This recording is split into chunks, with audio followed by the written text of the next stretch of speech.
I started the list after her first attempt. A list of everything really about the world. Everything worth living for. Number 1, ice cream. Number 2, water fights. Number 3, being able to stay up late past your bedtime and watch TV. I started the list on the 9th of November, 1987. It was late, and all the other kids had gone home long ago. But eventually, my dad pulled up. Now, normally it was my mom who picked me up, and normally she's on time. Normally I sit in the back because I'm 7 and I like to make things sticky. But this time it's my dad. And it's late. And he opens up the door to the front passenger seat. I got in the car. Put on your seatbelt. Why? Because cars can be dangerous. Why? Because other drivers don't always pay attention. Why is that? Well, because there's a lot to think about when you're grown up. Why? I don't know. Why not? Well, because there's always something that somebody doesn't know. If we knew everything, then life would be pretty boring. Why is that? Well, because then there'd be no room for curiosity, or creativity, or any imagination. And imagination is what keeps us stable. Why is that? Well, in order to live in the present, we have to be able to imagine a future that will be better than the past. That's what hope is. And without hope, well, we couldn't go on. Why? Just put on your seatbelt. Why? Well, because we're going to the hospital. Why are we going there? Because that's where your mother is.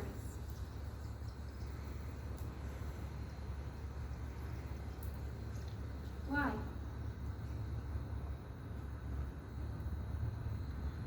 Because she can't see anything worth living for anymore.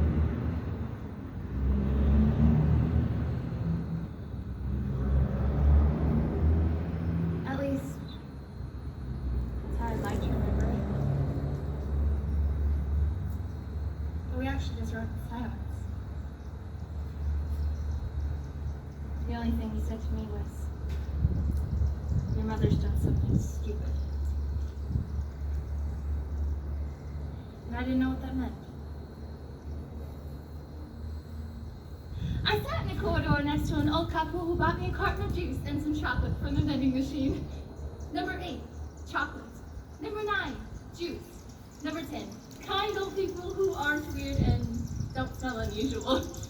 When my dad left the hospital room, I followed him down the corridor. I followed him into the car. Then I followed him up the driveway and into the house, up the stairs, into his study where, well, he shut the door before I could follow. I went downstairs and sat in front of the TV and looked at my list.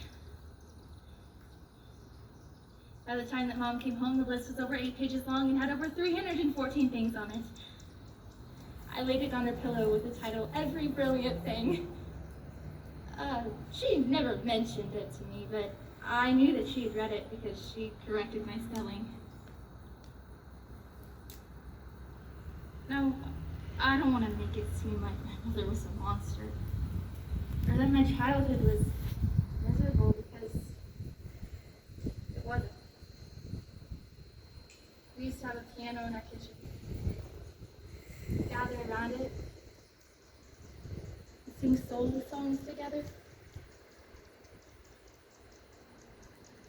Number 315. Having a piano in the kitchen. I had forgotten about the list until her second attempt just over 10 years later. Dad had showed up halfway through chemistry and well, the night she came home, she said that if it wasn't for the pizza lining her stomach from the night before, she'd be dead. Rather than storm up, I just sat there furious. Here I'd spent ages on this mill, and here she was, wishing she was dead and letting it go cold.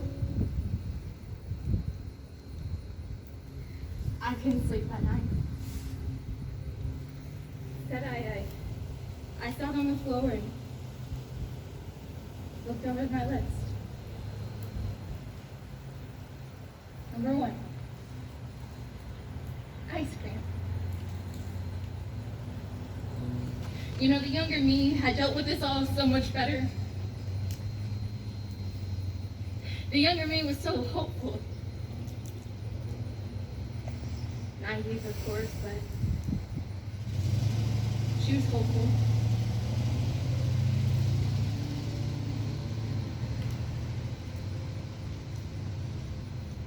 But I picked up my pen and I began where I left off.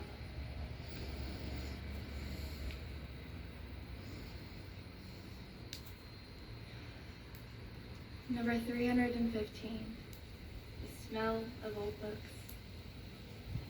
The next morning, I sat on the edge of my mom's bed and read the list to her. But she got up and left the room. So I followed her and began to read louder, number 516, winning something. Over the next few days and weeks, I would stand in front of the TV, turn off the radio, and I even got creative. Started writing on the inside of cereal packets or carving words into fruits or even rearranging the fridge magnets.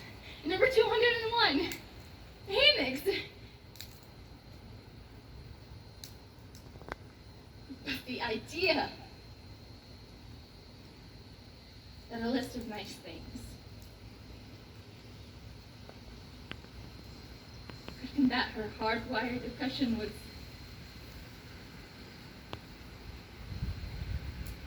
well, it was embarrassingly naive.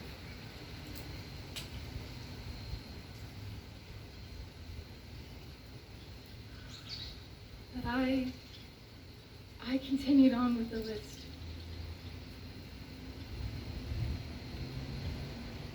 Number 1008, dancing in pride. Number 1009, dancing in public fearlessly.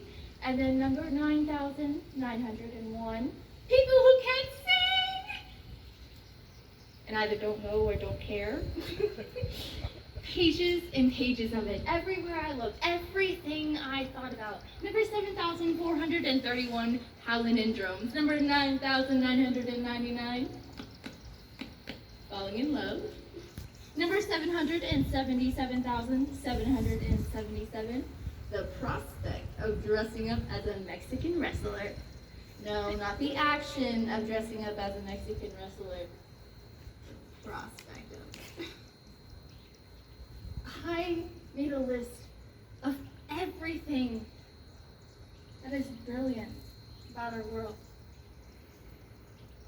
Everything that's worth living for.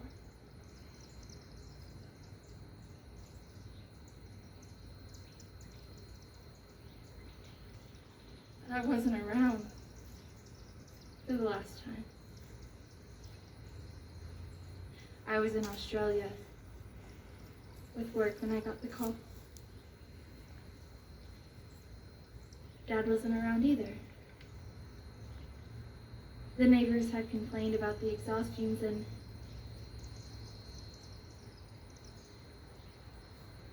eventually they cut through the garage door.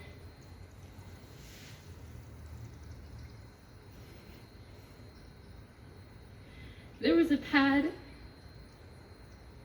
and pencil in the passenger seat, but my mom couldn't find anything to write down.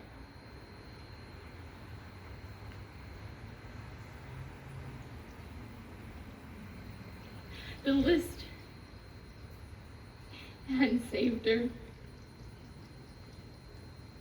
hadn't helped her. Of course it hadn't.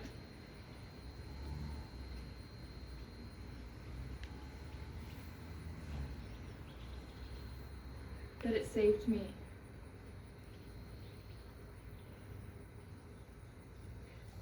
After the funeral,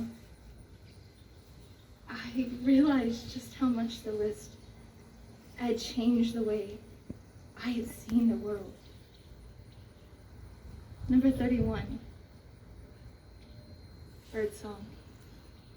Number 45, hugging. Number 783, food. For the next few weeks, I stayed with my father.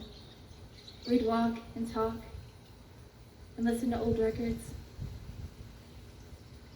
At the end of the day, when he'd fall asleep in his armchair, I'd sit at his typewriter and start typing up the list, starting with number 1, ice cream. It was a lot of work, but eventually, number 1 million. Completing the list of all the brilliant things in our world.